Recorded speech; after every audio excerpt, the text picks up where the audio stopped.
China has reiterated calls for the United States to cut military ties with Taiwan. US special forces are said to have been secretly training Taiwan troops and have been stationed on the island for more than a year. Now, Beijing claims that Taiwan as its own territory and has threatened to seize the island by force if necessary. China deployed nearly 150 military aircraft into Taiwan's airspace over the past week. The island has complained about incursions for more than a year.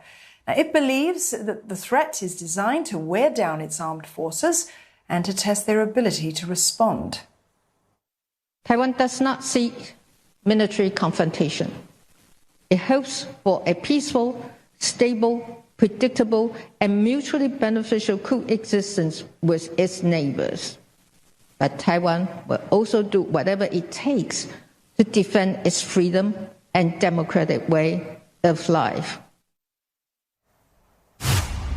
Olivia Xiong joins us live now from Beijing for more on this story. Olivia, China clearly angered by America's activity in Taiwan. How do you expect Beijing to counter?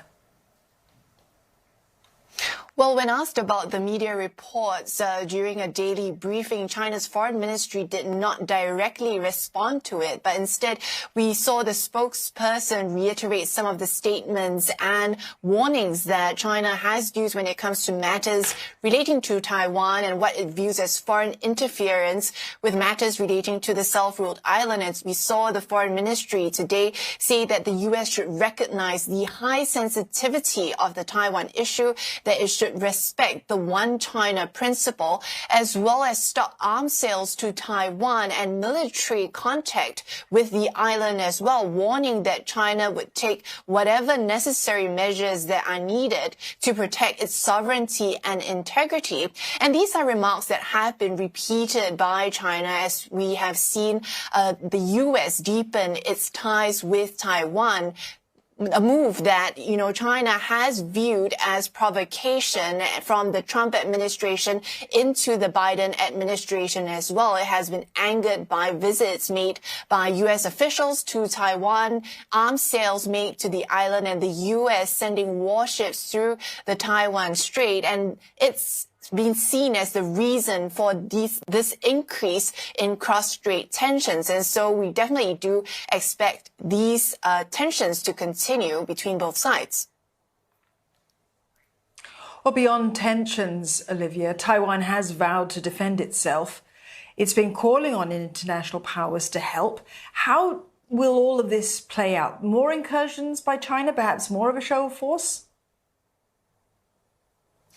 Yeah, perhaps the big question that many have been talking about is whether there's an increased chance of an armed conflict taking place. And certainly there is concern from Taiwan. It says that Beijing has the ability by 2025 to mount a full-scale invasion into the island. And there's been debate about this, but analysts generally think that the chances of this are quite low in the near term, even though we have seen China ramp up its military activity, especially in the past week, a record number of military aircraft flying into Taiwan's air defense zone. At the same time, though, analysts have pointed out that even though this increased military activity signals worsening tensions and worsening cross-strait ties, that on the other hand, none of these warplanes have actually entered Taiwan's sovereign airspace, which would be seen as a far more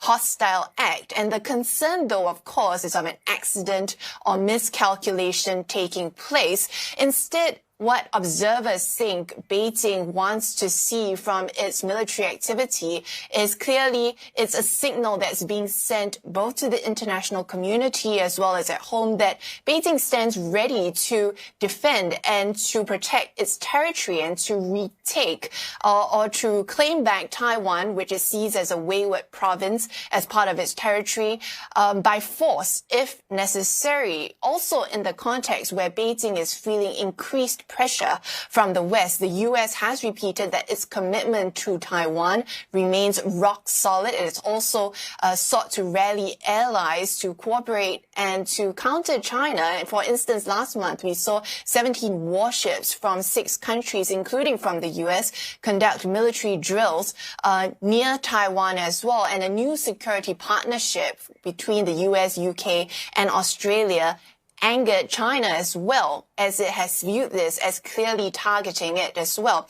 And with this stance unlikely to change, we are likely to see these tensions continue. Tomorrow, we are expecting Chinese President Xi Jinping to make a speech on the eve of Taiwan's National Day. And so we will be looking out for signs on whether there's a hardening of Beijing's stance or what sort of signal the mainland will be trying to send to Taiwan. All right, Olivia, thank you very much for that update. Olivia Xiong there in Beijing. At the same time, former Australian Prime Minister Tony Abbott is on an unofficial visit to Taiwan. He has called on the world to support the island. Mr. Abbott says the US and Australia cannot sit by and watch China swallow up Taiwan. It is quite possible that Beijing could lash out disastrously quite soon. Our challenge is to try to ensure that the unthinkable remains unlikely and that the possible does not become the probable.